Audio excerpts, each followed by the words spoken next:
Sir ಮೊನ್ನೆ ನಮ್ಮ ಮನೆ ಹತ್ರ ನಾವು ಕಾಂಕ್ರೀಟ್ ಹಾಕ್ಸ್ತಾ ಇದ್ದೋ ಸರ್. ನಮ್ಮ ಮನೆ ಇದು ಮೋಲ್ಡ್ ಇತ್ತು.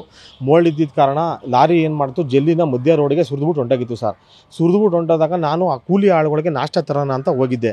ನಾಷ್ಟ ತರೋಣ ಅಂತ ಹೋದ ಸಂದರ್ಭದಲ್ಲಿ ಏನಾಯಿತು ಅಂದರೆ, ನಮ್ಮ ತಾಯಿಯವರು ಮನೆ ಹತ್ರ ಇದ್ದರು.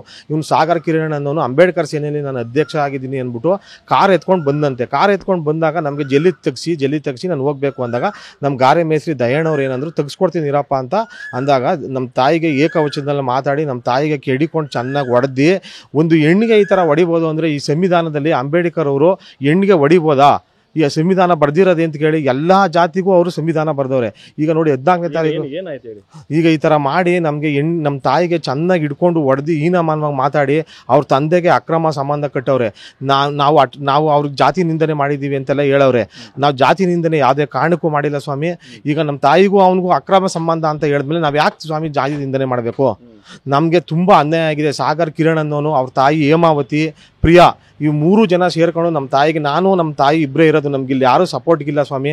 ನಮಗೆ ಈಗ ನೀವೇ TV ನೈನವರೇ ದೇವ್ರಂಗೆ ಬಂದಿದ್ದೀರಾ, ನೀವು ನಮ್ಗೆ ಸಪೋರ್ಟ್ ಮಾಡಬೇಕು. ಚಾನಲ್ ಅವರು ದಯವಿಟ್ಟು ನಮ್ಗೆ ನ್ಯಾಯ ಕೊಡಿಸ್ಬೇಕು ಸ್ವಾಮಿ. ಇದು ಹಾಗೆ ಒಂದ್ಸಲಿ ಪೊಲೀಸ್ ಕಂಪ್ಲೇಂಟು ಆಗಿತ್ತು. ಅವ್ರು ಏನಂದ್ರು, ಆಕಾಶ್ ಸರ್ ಇದ್ದಾಗ ಅವ್ರ ಕಡೆನೇ ಆಕಾಶ್ ಸಾರು ಮಾತಾಡಿ ನಮ್ಗೇನು ಅವರು ಸಹಾಯ ಮಾಡಿಲ್ಲ. ಇವತ್ತು ನಮಗೆ SP ಸಾಹೇಬ್ರು, ನಮ್ಮ ರಾಮನಗರ SP ಸಾಹೇಬ್ರು ದೇವ್ರಂಗೆ ನಮಗೆ ಸಹಾಯ ಮಾಡವ್ರೆ. ನಮ್ಗೆ ಅವ್ರ ಮೇಲೆ FIR ಮಾಡಿಸಿದೀವಿ.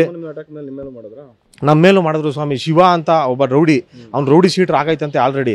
ತುಂಬ ಅವನದು ವಿಡಿಯೋ ಐತೆ ಸ್ವಾಮಿ ನನ್ನ ಹತ್ರ, ನಾನು ಕೊಡ್ತೀನಿ ನಿಮಗೆ. ಶಿವ ಅನ್ನೋನೇ ನನಗೆ ತಲೆ ಮೇಲೆಲ್ಲ ಹೊಡೆದು ಗುದ್ದಿ ಇವತ್ತು ಅವನೇ ಸ್ವಾಮಿ ನನಗೆ ಜಾಸ್ತಿ ಹೊಡೆದಿದ್ದು. ಸಾಗರ್ ಕಿರಣ್, ಶಿವ ಅನ್ನೋನ್ಗೆ ದಯವಿಟ್ಟು ನೀವು ಏನು ಶಿಕ್ಷೆ ಕೊಡಿಸ್ತೀರೋ ನೀವು ನಂಬಿದ್ದೀನಿ. ನಾವು ಕಾನೂನಿಗೆ ತಲೆ ಬಾಗ್ತೀವಿ. ಜಲ್ಲಿ ಹಾಕಿದ್ರೆ ಅಷ್ಟೇ ಕಾರಣಕ್ಕೆ ಸ್ವಾಮಿ, ಬೇಕು ಅಂತಲೇ ನಮಗೆ ಉದ್ದೇಶಪೂರ್ವಕವಾಗಿ ನಮಗೆ ಬಂದು ಹೊಡೆದಿರೋದು.